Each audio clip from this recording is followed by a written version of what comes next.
Hello all. இன்னைக்கு வந்துட்டு சாம்பார் பொடி எப்படி செய்றதுன்னு சொல்லி ஆல்ரெடி ரொம்ப நாளா சொல்லிட்டு இருந்தேன். அந்த வீடியோ வந்து அப்டேட் பண்றேன். இது வந்து எனக்கு சேவ் பண்ணி வச்சுக்கிறது எதுக்குன்னா, நானும் செய்யணும் அதுக்காக தான். இது வந்து அவ்ளோ டேஸ்ட்டா இருக்கும். எல்லாத்துக்குமே நான் இத யூஸ் பண்ணுவேன். பொரியலுக்கு, அப்புறம் சாம்பாருக்கு, புளிக்குழம்புக்கு, மீன் குழம்புக்கு கூட நான் போடுவேன் இது. நல்லாயிருக்கும். ஸோ இத சேவ் பண்ணி வச்சுட்டா it will be useful in future. எப்படி செய்றதுன்னு பார்க்கலாமா? அதுக்கு ஃபர்ஸ்ட்டு மல்லி, முழு மல்லி சின்னதா இருக்கும்ல, அது வாங்கிக்கோங்க. அது வந்துட்டு ஒரு 1/2 கிலோ சேர்த்துக்கோங்க. சேர்த்து நல்லா வறுக்கணும். அதுக்குன்னு ரொம்ப வறுத்துற வேணாம். கையில எடுத்து பார்த்தா அது வந்து சுடணும். அந்த அளவுக்கு வறுத்துட்டா போதும். இந்த பாருங்க இந்த அளவுக்கு நம்ம கையில எடுத்து பார்க்கும்போது லைட்டா சுடணும். லைட்டா இல்ல நல்லாவே சுடணும். அப்பன்னா அது வறுத்துட்டோம்னு அர்த்தம். அது தனியா எடுத்து வச்சுக்கணும். அப்புறம் வந்துட்டு கடலைப்பருப்பு. 50 கிராம் கடலைப்பருப்பு. அதையும் வந்துட்டு நல்லா வறுத்துக்கணும். ரொம்ப எதையுமே கருக விட்டுறக்கூடாது. அதுக்குன்னு ஒரு பக்குவம் இருக்கு. அதுக்கு தகுந்த மாரி, இந்த மாதிரி வறுத்துக்கணும். இது வந்துட்டு துவரம் பருப்பு, சாம்பாருக்கு போடுவோம்ல அதுதான். இது வந்து கடப்பருப்பு போடுங்க. ரேஷன் பருப்பு சேத்துறாதீங்க. இது வந்து ஒரு 50 கிராம். இதுவும் சேர்த்துட்டு நல்லா வந்துட்டு வறுத்துக்கோங்க. இது இந்த அளவுக்கு வறுத்துக்கணும். எதுலயும் எண்ணெய் சேர்க்கல இப்போ வரைக்கும். அப்புறம் இது வந்து ஒரு கைப்பிடி சாப்பாட்டு அரிசி தான். சும்மா கொஞ்சமா தான் போடணும், ஒரு கைப்பிடி. அதையும் போட்டுட்டு, இது பொரியரிசின்னு சொல்லுவாங்கல்ல, அந்த அளவுக்கு ரொம்பலாம் வறுத்துறாதீங்க. ஓரளவுக்கு கலர் சேஞ்ச் ஆனதையும் வறுத்துக்கோங்க. இது விரலி மஞ்சள். இந்த மஞ்சள் வந்துட்டு ஒரு 2.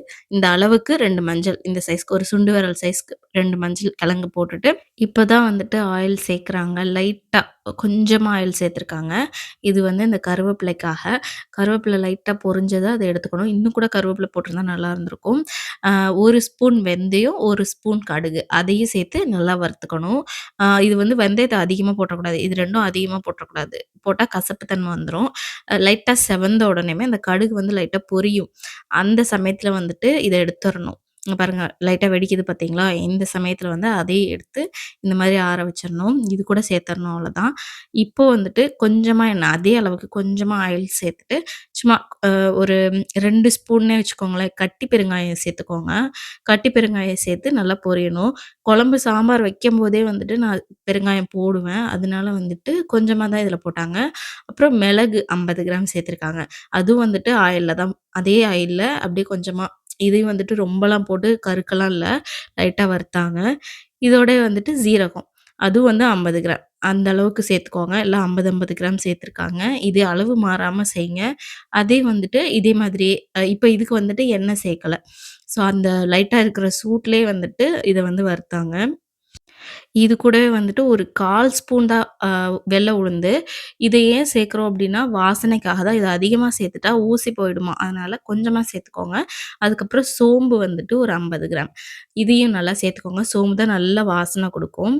இப்போ வந்து இது கொள்ளு. இதுவும் 50 கிராம் தான் கொள்ளு பருப்பு.